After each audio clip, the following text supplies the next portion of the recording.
Segment today, we have the vibrant young Nigerian, the president of the National Youth Council of Nigeria, Barrister Ikenga Ugochinyere. Let's have a chat with him on the way forward for Nigeria sports and youth development. Stand by. Okay, good sir. Glad to have you on sports today on our issue in the press segment. And so please, can you just briefly give us an evaluation of sport and youth development in Nigeria? I think both go together. They complement each other. Two-thirds of people that are engaged in sports are young people. So you can see that sports is youth, youth is sports. So they're like the same thing. So when you don't get one right, definitely the other is going to suffer. Over time, during the colonial days down to the post-colonial days before the advent of modern-day democracy, sports have been a vehicle for unity and fostering of relationship among Nigerians, irrespective of tribe and religion. Over time, during those days, it is a huge, joyous event. You remember the historic achievements of clubs like Rangers, that was like the Lion of Africa. You remember the story of how Nigerians were glued to their TV in those days, in the 70s, when the Rangers went to Zambia. If you remember the story of how the Zambian president had to fly into the stadium with helicopter to cheer up the Zambian side, and how they were so joyous. And then they gave the Rangers 2-0 or something, and President Kenneth Kaunda entered his helicopter and flew off. But I think about 10 minutes to the end of the game, Nigeria, because the Rangers was like Nigeria, because that was their defending African champion. So everybody was like, we have lost this game. But by the time Kenneth Kaunda left with his helicopter in a flamboyant way, these people realized that the game was all over for the Rangers. The Mama Ranger, ran around the stadium, and in a matter of minutes, we were able to give them 2-2. And before Kenneth Kaunda helicopter can land at the government house, the Rangers people have given them, I think, 3-2. So it was the celebration, vibrated across Africa and Nigeria in particular.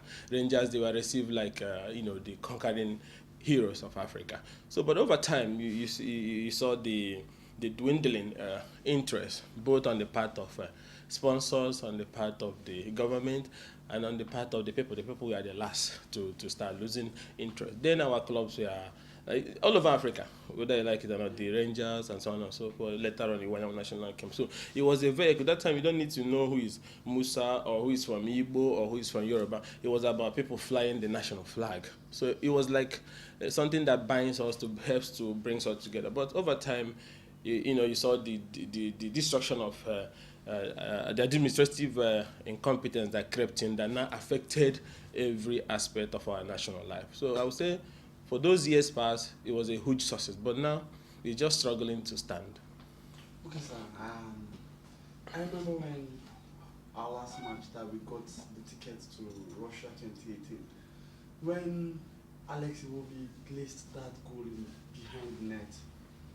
All Nigerians, be it Igbo, be it Hausa, be it Yoruba, be it Calabar, be it any language, everybody got up and shouted a goal. There was no tribe there was no religion there was no ethnic sentiment. How do you see in these times of agitation for self-governance, in these times of agitation for better governance? Yeah. How do you see sports? I think sports can be used to unite us. Sports can be used to divert attention. Sports can be used to change the narrative in our national discussions. If we put so much energy, so much sincerity, and government support and private sector sponsorship. When he gave that goal, nobody cared whether it was Igbo or Yoruba. Everybody celebrated because the nation was already, it was like an age moment for us, whether we're going to make it to Russia or not. So it was a huge celebration. But there's one thing we need to understand about our qualification to go to Russia. It was a kind of self-help. We shouldn't forget that.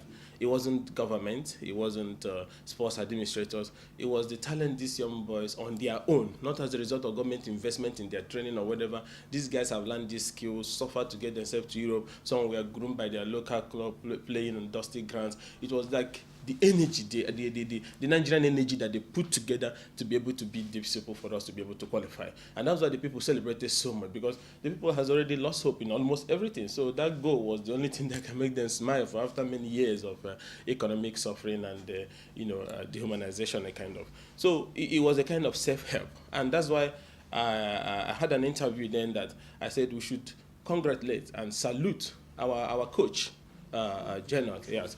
That we salute him because of the effort. This is someone that was owed for some time, those times, remember, before the ITO group stepped in to help in payment of the salary.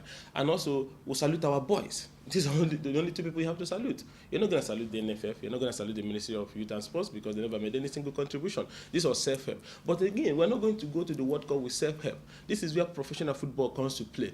Every country is coming with their best. So we're not going to do this trial and error kind of thing to see if we're going to beat them. We're going to meet superior teams when we get to Russia, the weather and so on and so forth. So by now, I expected them to have gone into training. I expected them to have started rigorous, process of preparing them for the challenges ahead. Not when we are 1 month to Russia, you start seeing people running from ministry preparing paper for allowance. You start seeing NFF looking for people who will fund them. These things are supposed to be ready for them to be able to have a good outing when they go to Russia. And if they have a good outing, I tell you, this country will be more united, because by the time they will be playing, everybody will be glued to their television. Nobody will have the time to start discussing all those petty issues that divide us. Now everybody will be focusing on this task. The whole world will be watching. Imagine if we make it to carry the World Cup. It will be a huge national celebration. Remember what I think rugby or something did in South Africa.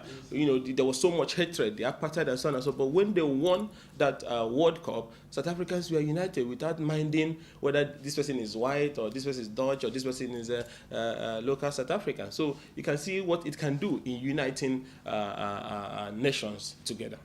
Okay, so when it comes to the issue of preparation for the World Cup, proper, going to Russia, going forward, the NFF has had an agreement with the players. They've signed a memorandum of understanding for the first time in Nigeria's history, where they already have a template for the payment of players and bonuses before what happened in 2014 repeats itself. For the first time, they have a company that's ready to foot the bill of the coach and technical crew. For the first time, this Nigerian team who invited Argentina for a friendly match, and we were ecstated about what the players could do. Going forward now, what do you think should be done?